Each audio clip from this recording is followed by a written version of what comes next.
The road will give you the thing you want the most if you make it to the end. Shall we? Jack, I love this show. It's such a great follow-up to WandaVision, and I get the elements of like Hocus Pocus meets The Wizard of Oz with a little bit of horror and a little bit of comedy wrapped in a musical and all for the MCU. Kathryn Hahn quickly became a fan favorite during WandaVision before she got this show. Was there a moment or anything she did in WandaVision that sparked the idea for her to get a spin-off and get Agatha All Along? You know, it wasn't during WandaVision because like I tend to not, really dream the things that like I want more than anything. So like the idea of doing a spin-off or doing a show on her didn't happen during WandaVision. But she did do things during WandaVision that made it clear to me that there was so much more story to tell. And it was really about her relationship with Wanda, like the way that she clearly, she was in attack mode and she was the villain, she was the antagonist, but she in small moments made it clear that what she really wanted was a partner, yes, someone to connect to. Like there was like a hunger there for another witch. And so that really became so much of the seed for this story for Agatha All Along. Now, speaking of relationships, one thing we get to explore is Agatha's relationships with the Coven, but also Teen. Mm-hmm. Can you talk about her relationship with Teen and how we see that kind of evolve throughout the series? Yeah, absolutely. Well, so first of all, Kathryn Hahn, and then Joe Locke is such a terrific talent. I love Joe, he's so good. Oh my gosh, and it was like, when he came in for the chemistry read, it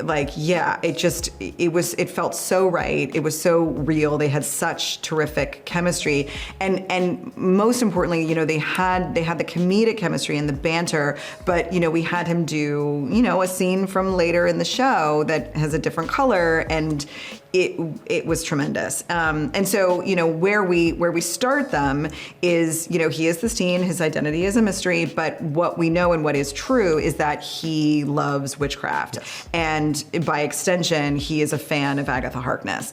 And so he really has that kind of fanboy energy. He sees her as an icon, and so that dynamic of him kind of like puppy dog eyes with her and her kind of constantly with her biting one-liners is so delicious.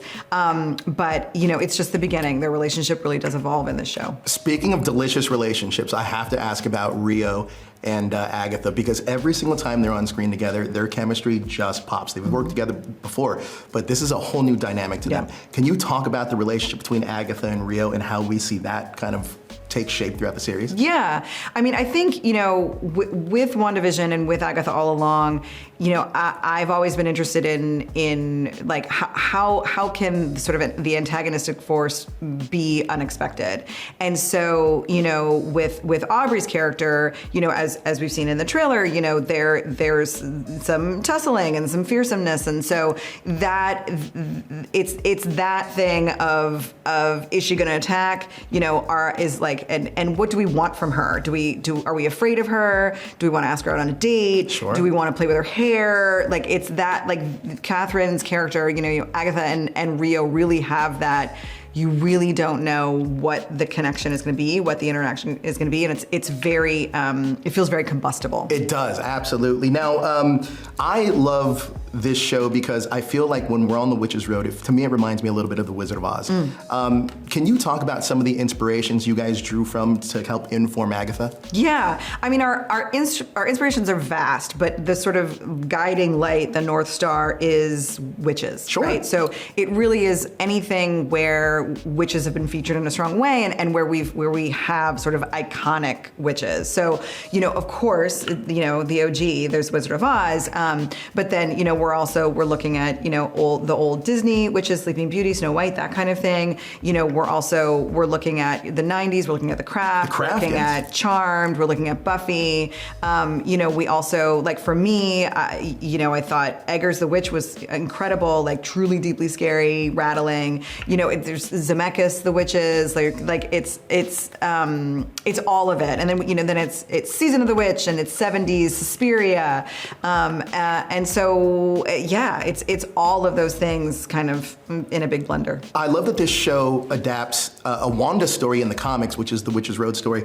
And another show or another project that I'm curious about is Children's Crusade.